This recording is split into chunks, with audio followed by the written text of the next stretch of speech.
Okay guys, well, I don't know what day this video will be put up, but it's a Sunday here, and it is September, obviously. I think it's like the 23rd or 4th or something like that. For some of my new subscribers, you may not have gone back and watched some of the videos. I have a very historic car here. You'd have to go back and look at the video because I can't go through the whole thing right now with you, but this car was top 10 custom and throughout the Northwest for 63 and 64. It was in all the magazines, and we're not talking little articles, we're talking full centerfold magazines. It was in it. It is the car. It is the car. Actually, a brief little thing is you can see right here, this is a blow up I took out of a magazine. If you see right at the very bottom, says right there, Carcraft, December 63, and this is the actual ad. And there is the car. Now, for those of you, whoops, sorry guys, for those of you that remember, Terry, the current owner of it, had a stroke. He's a good friend of mine, and he's left paralyzed from the left side down, but Terry's up there working hard, and apparently he's pushing himself around with a walker, and he's doing good. And I'm hoping some of the motivation is the fact that I said that it was time and I was going to redo this car for him. I was going to put it back to how it used to be, how it should be. Terry's owned the car, a brief story. Terry's owned it since 73, I think, or 74. No, 73 if I'm not mistaken. And it's just, this is an untouched history car with the factory lead. Like, you cannot find a more untouched car. The factory lead, the factory upholstery, like everything. It is unmolested. And Terry always drove it every now and again, would take it out to the odd car run, and but not too much. And anyway, he never really had the means or the money to fix it. And I've loved this car since I was like, I think I was 18 or 19 when I joined the Graffiti Car Club. And I remember that was the time I saw this car and I was like, what the hell is that?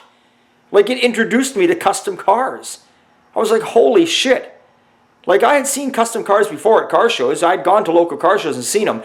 But to see something actually pull into a lot and drive in front of you, it's like, whoa! It's not sitting there. It's moving. It's alive. Cars are beautiful at car shows, but nothing is sexier than a car driving down the road. I don't want to sit and look at a car sitting still. I want to see it moving, man. That's what I want. But anyway, that's just me. So I said I was going to take it under. I was going to do it. I was going to restore this car as a surprise to Terry. He knows I'm going to do it, and no cost out of his pocket. We're going to handle all here down at Old Time Garage. This is a freebie for Terry, and I feel proud just to be able, an honor just to be able to work on this car. And yeah, so it is Sunday here today, and of course, you know, it's the end of September, so it should be sunny, but it's fucking raining. But I don't care. It can rain, it can snow, it can do whatever it wants. I'm going to get started on this car today.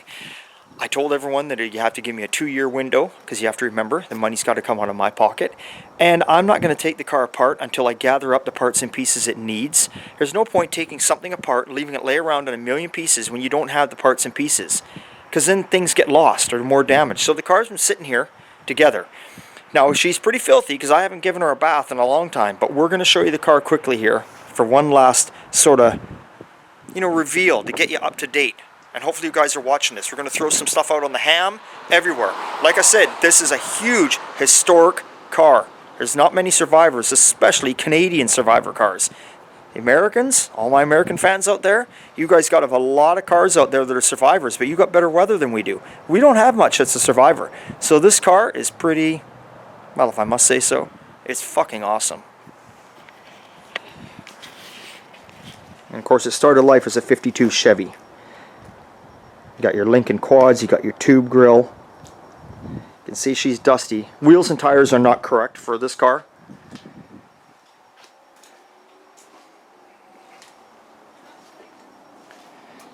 Got your Packard taillights in the back. Can't really get around here, guys. Sorry about that. You got your 56 rear bumper. Chevy. This car had all custom chrome that covered here.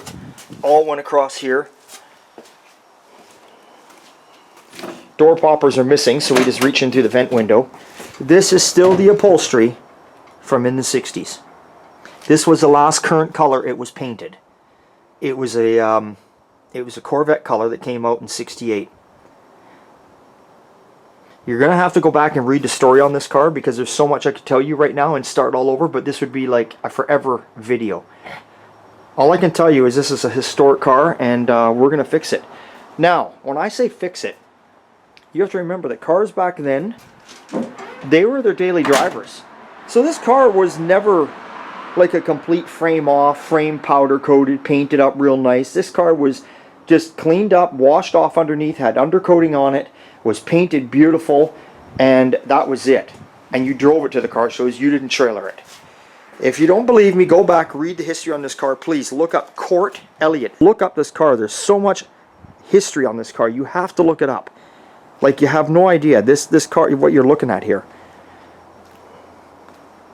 So, we're going to start today. I'm going to start on loosening a few things and getting the front nose off it. And I'm going to start with the front end and the front suspension, yarding this engine and tranny out. This is a 350 engine that Terry had put in it. It's not the correct engine. The car originally, when it first got shown, had a 6-cylinder in it.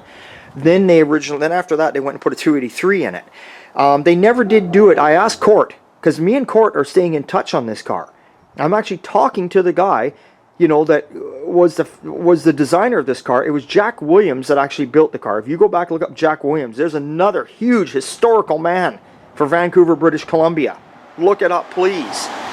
Anyway, they never did it super fancy underneath. I asked Cort what it was like underneath, and he said the firewall was just always spray bomb black, and the engine, believe it or not, was just a green engine with some Finn Corvette valve covers on it. He goes, we never popped the hood or popped the trunk in those days to show these cars. And the reason is, I'll tell you the reason is, and this is still the reason today, I believe, but a lot of people disagree. Cars, to me, when you are at a car show and they've got the hood open and the trunk open, they don't look good because you've taken the lines away. When you build a car, let's face it, when we're all building a car, we've got the hood and the trunk and all the doors closed, and we're looking at the lines and making sure everything is beautiful. As soon as you open the hood and the trunk, what you're doing then is you're showing all the detail work that you've done. And that's wonderful. That's a wonderful thing, because you've done a lot of time. You've spent a lot of time in those areas. But the problem is that for a person like myself, when we come along and want to take a picture of your car, we ask you, can you close the hood and the trunk? Because if you don't, the car just looks like shit, right? It just does, honestly.